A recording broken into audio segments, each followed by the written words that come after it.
Estamos apresentando Sentimentos, Emoções e Comportamentos que Adoecem, um programa do GRESG com Marco Aurélio Carvalho. Esperamos que esse episódio te ajude a compreender melhor o que se passa em você, para que possa ter uma vida de mais leveza e harmonia. Olá, pessoal, tudo bem com vocês? Aqui é Marco Aurélio, eu sou um dos trabalhadores aqui do GRESG, do Grupo de Estudos Saint-Germain, e hoje eu vim trazer para vocês mais um episódio desse trabalho tão especial que é os Sentimentos, Emoções e Comportamentos que Adoecem, onde a gente tem tratado de como algumas sensações, sentimentos, emoções, comportamentos provocam que a gente desenvolva certos problemas médicos, psicológicos, de várias naturezas. E hoje eu vim trazer uma emoção, acho que ninguém sente, não. Não sei você que está aí. Talvez não seja a melhor delas. Estou brincando. Ansiedade. Quem de nós, de cada humano, não sente ansiedade, não sentiu, não vai sentir ansiedade na vida? A ansiedade ela é perigosa, mas hoje a gente vai tentar entender um pouquinho melhor de como lidar, dos caminhos e de como a gente pode buscar ferramentas na espiritualidade. E eu trouxe para começar uma definição de ansiedade. É uma emoção natural, um mecanismo de sobrevivência para passar por situações perigosas. Uma resposta do organismo que estimula a secreção de adrenalina. Ela nos gera um estado de alerta e expectativa sobre o que está por vir. Assim como basicamente todas as emoções e sentimentos, todos têm a sua função. Todos em equilíbrio podem ser importantes, são importantes para a nossa vida, para a nossa existência. Nessa definição, a ansiedade traz como um mecanismo de sobrevivência. Ela avisa o nosso corpo sobre algo, ela gera que o nosso corpo se prepare para algo, ela faz a secreção de adrenalina acontecer com mais velocidade. Ela, de certa forma, traz a cada um de nós, a cada célula, a cada parte do nosso organismo, uma percepção que nos coloca, nos promove a um estado de alerta. Então, sim, ela é boa. Mas como a gente tem visto aqui, pessoal, o problema não é definir uma emoção como boa ou ruim, ou um sentimento que você possa validar ou invalidar um sentimento. Não. O ponto aqui é até que ponto isso é bom e em que ponto isso se torna ruim. E aí vem, por exemplo, Joana de Ângeles falando. Joana de Ângeles que fala tanto da questão psicológica, né? Ela fala assim, ó. A ansiedade tem manifestações e limites naturais perfeitamente aceitáveis. Ela não critica a ansiedade, ela não trata a ansiedade exclusivamente como um problema. Quando se aguarda uma notícia, uma presença, uma resposta, uma conclusão, é natural que a gente tenha essa ansiedade, desde que equilibrada. É claro, pessoal, você está esperando uma resposta de um resultado de um processo seletivo que você fez, de uma vaga de emprego, de um curso que você está tentando ingressar. Todo mundo, em algum grau, vai sentir essa ansiedade. Você vai encontrar alguém que você está querendo muito encontrar, está querendo muito ver, que você não vê há muito tempo. Isso gera ansiedade. Isso é normal. Ela também avisa para o seu corpo a importância daquela situação que você vai viver, como a gente colocou no início. Então, até aí, ela está dentro de uma normalidade. Mas quando que ela se torna uma doença? Quando que ela se torna uma enfermidade? Principalmente quando ela se torna, vem o excesso, ela fica mais persistente e ela começa a afetar ativamente a rotina e as escolhas da pessoa. É quando ela passa a dominar suas ações. Não você lidar com a ansiedade, mas sim a ansiedade te controlar.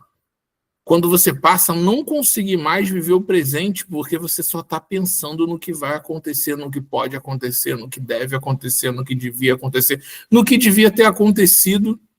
Porque às vezes a ansiedade não é só do futuro, não, tá? É ansiedade por conta de uma consequência de um ato do passado e que você não sabe bem lidar. Parece que as pessoas ansiosas, elas muitas vezes, elas antecipam problemas e antecipam possibilidades que talvez nunca aconteçam, pessoal.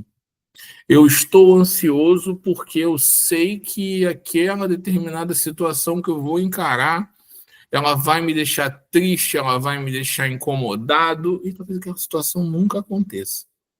Se o grau da ansiedade se tornou algo que realmente define um pouco o seu dia a dia, o seu cotidiano, muda suas escolhas ou impede que você faça suas escolhas, aí a gente entrou num caso problemático, num caso de um grau de ansiedade que deixou de ser razoável para aquela pessoa.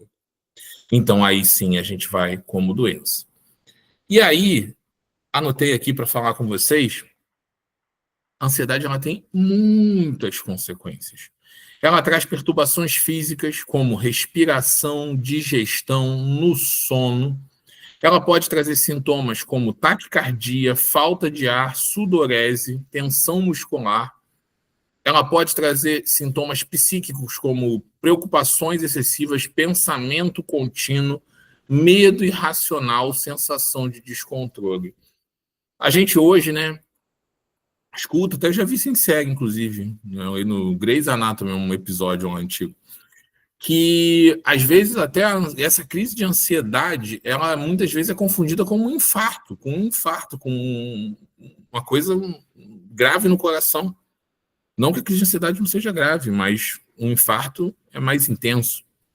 Porque é tão forte aquela sensação, o aperto que dá no peito, a dificuldade para respirar, a dificuldade para processar e falar, que ela passa muitas vezes essa sensação. Olha quantos sintomas a gente passou aqui. Sudorese em excesso, taquicardia, questão psicológica, um medo irracional. Às vezes ela gera um medo que você não consegue mais controlar. Um medo tão extremo que esse medo realmente, de novo, te domina, te faz viver em função dele.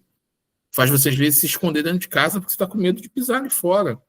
Porque você está com medo de encontrar alguém que você, por algum motivo, não quer encontrar, ou de encontrar alguém porque você prefere ficar sozinho. A ansiedade, ela vem numa avalanche. E aí ela passa realmente a te dominar. E por isso ela é tão perigosa, né? Se a gente vai para um lado científico, pessoal, os transtornos de ansiedade, eles são muito comuns. Tem vários. Transtorno de ansiedade generalizada, transtorno de pânico, fobia social. Tem vários, estou citando exemplos aqui. Tem vários transtornos que são hoje, no manual de transtornos psicológicos, são diagnósticos conhecidos que estão diretamente ligados com essa ansiedade. Então, dependendo do nível que aquela ansiedade alcance, ela pode realmente se tornar um problema físico e mental para aquela vida, para aquela pessoa, para aquela existência. E eu não estou falando isso num tom de crítica, porque obviamente não é simples assim, mas num tom da gente tentar se conhecer e evitar situações e gatilhos que possam provocar essa ansiedade ou saber lidar de uma outra forma quando ela vier. E aí, legal um debate aqui. Muita gente fala assim, a ansiedade é um mal moderno, ela vem, por exemplo, por conta do número de informações que a gente recebe, pela questão das redes sociais, pela dificuldade que a gente tem de esperar qualquer coisa, porque é tudo muito rápido. E eu super concordo com essa teoria. Acho que é uma teoria super válida, realmente isso potencializa muito a nossa... A gente tem muita dificuldade de esperar qualquer coisa hoje. A gente tem dificuldade de esperar segundos por uma informação. Você já vai, pega o celular direto, vai procurar, vai tentar. E isso alimenta essa ansiedade. Você alimenta essa questão de estar sempre ali naquela velocidade e tudo mais. Mas a ansiedade não é um mal moderno. Por quê? Se a gente resgatar, e eu trouxe um trecho da Bíblia, que fala de ansiedade. De um outro jeito, com uma outra linguagem, mas que fala de ansiedade e que mostra um pouco sobre a ansiedade. Olha como esse trecho traz, é em Mateus. não vos inquieteis com o amanhã, pois o amanhã se inquietará consigo mesmo. E esse trecho vem na ideia de que a gente não pode querer ficar inquieto por algo do futuro, ou ser ansioso, porque ele vai vir na hora que tiver que vir, ele vai resolver e vai aparecer quando necessário. Mas se você faz isso, você deixa de fazer o serviço do bem agora. E o maior serviço do bem é a busca pela sua reforma íntima. É a busca pela sua autocura. É a busca pela sua evolução. Fazendo isso, você vai também ajudar mais pessoas, fazer o bem e vai buscar cada vez mais achar caminhos, né? Para prestar caridade, para ser um bom servidor. Então, em que pese a teoria, e eu concordo com a teoria de que hoje em dia a tecnologia ela potencializa a nossa ansiedade, não dá para dizer que ela só existe agora, ela sempre existiu. Joana de Ângeles já falou várias vezes, a Bíblia, como a gente viu aqui, já falou também. Então, a gente não tem, talvez ela não fosse apenas tratada ou comentada como hoje ela já é. Dito isso, pessoal, a gente entendeu o que é a definição de ansiedade boa, o que é o momento que a ansiedade pode se transformar num transtorno. A gente entendeu que existem muitos tipos de transtornos de ansiedade, inclusive identificáveis. A gente viu que a ansiedade não é um mal moderno. Faltou a gente debater um ponto nessa parte inicial da nossa apresentação, que é como a ansiedade tem a ver e se relaciona com a visão espírita, como ela é vista no espiritismo. E aí eu trouxe um trecho aqui, não um trecho, né, um debate, que no Livro dos Espíritos, né, do nosso Pentateuco, os espíritos eles esclarecem que muitas sensações de angústia e ansiedade são muitas vezes resultados, sim, de influências espirituais. E aqui tem cuidado para você não interpretar isso errado, porque a gente tem muita mania de sempre terceirizar tudo, né? Ah, pessoa, eu tô assim, eu tô acelerado, eu tô ansioso, eu tô dormindo mal porque o obsessor tá se aproximando de mim. Primeiro que o obsessor, ele vai onde ele é chamado. Ele só consegue alcançar e adentrar locais onde ele é convidado. Ele não vem na força, na marra, porque você precisa estar sintonizado com ele. Segundo que, às vezes, é a ansiedade sua mesmo, ela não necessariamente vem de uma influência espiritual.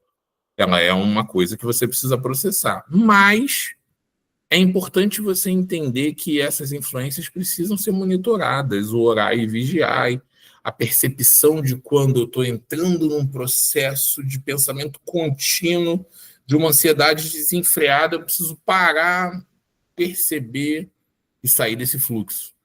Porque quanto mais dentro do fluxo você tiver, mais difícil vai ser sair. Mais complexo vai ser sair.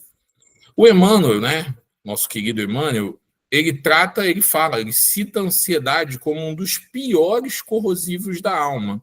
Eu vou ler um trecho aqui do capítulo Aflição Vazia do livro Encontro Marcado. No passado e no presente, instrutores do espírito e médicos do corpo combatem a ansiedade como sendo um dos piores corrosivos da alma. Da nossa parte, é justo colaborar com eles a benefício próprio, imunizando-nos contra essa nuvem de imaginação que nos atormenta sem proveito, ameaçando-nos a organização emotiva.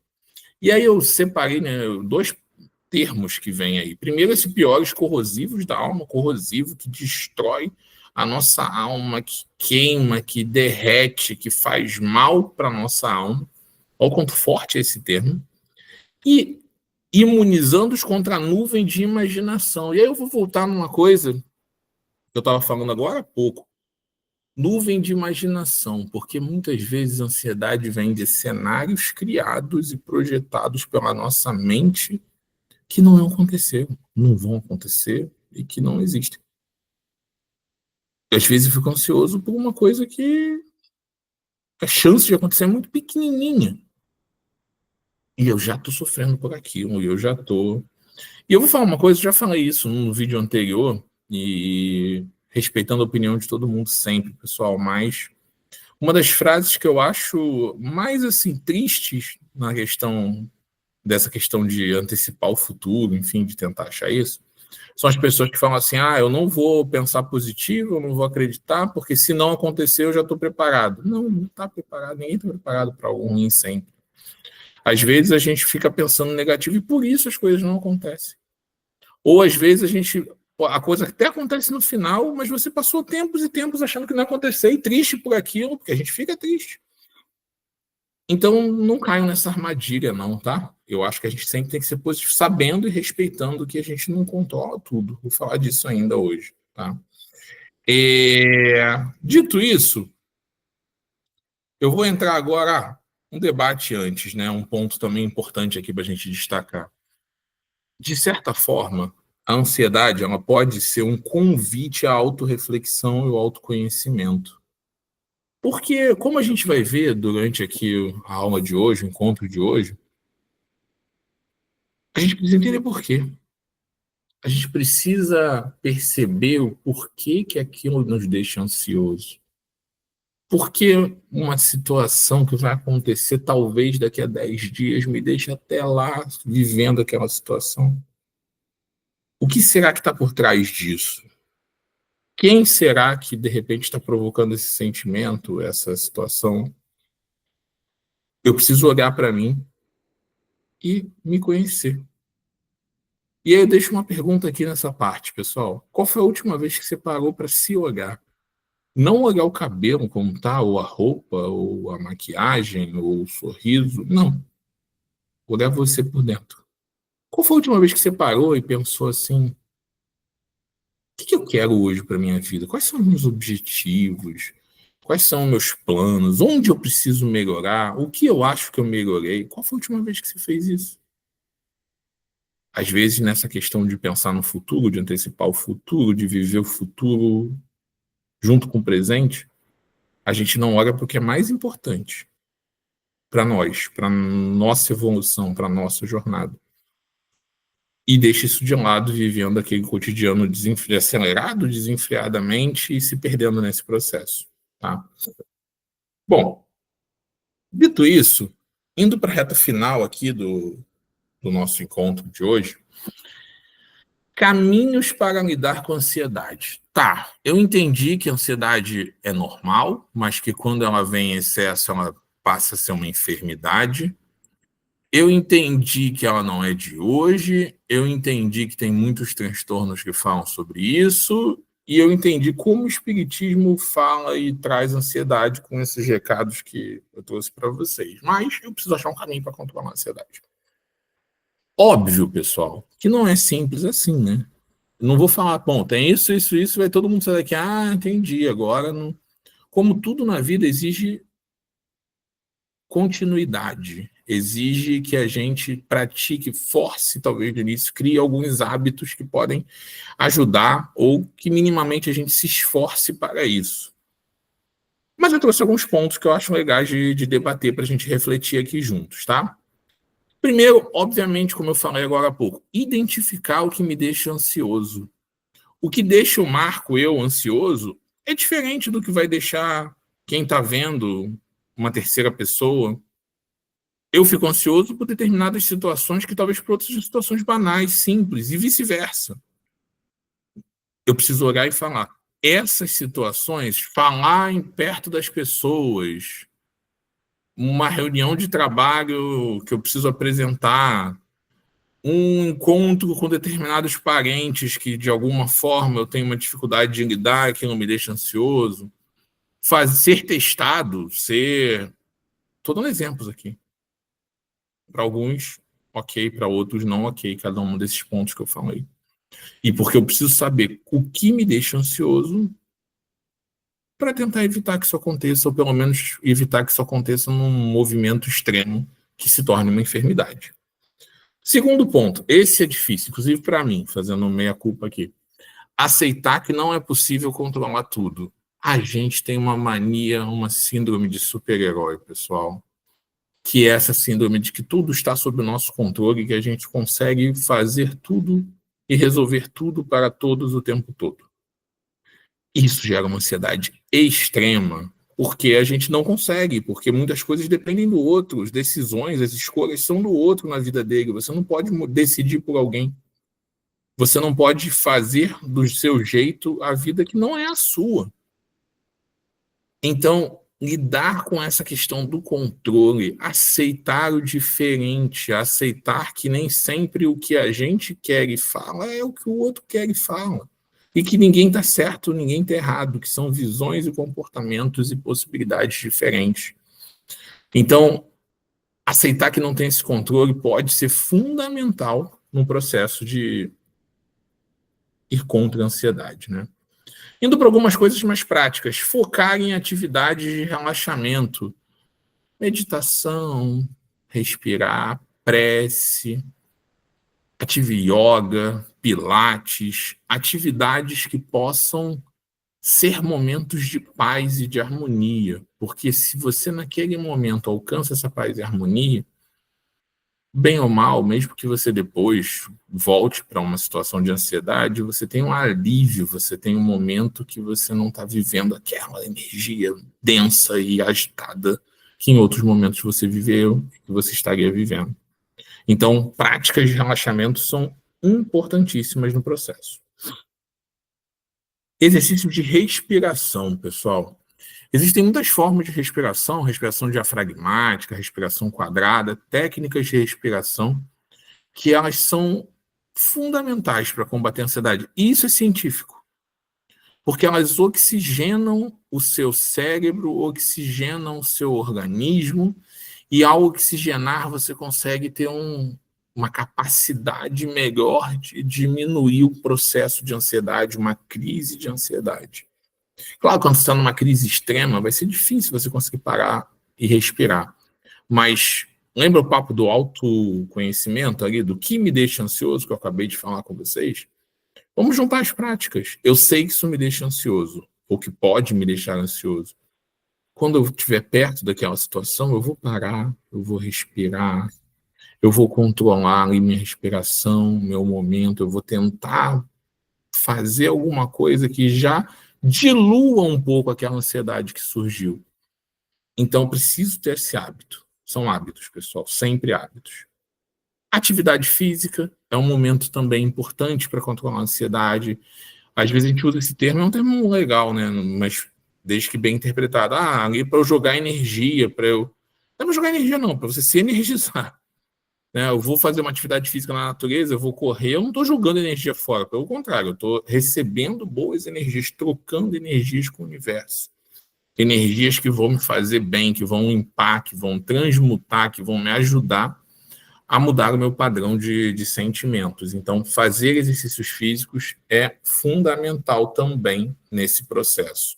Uma caminhada, uma atividade, tudo que possa melhorar sua autoestima e aliviar também suas tensões.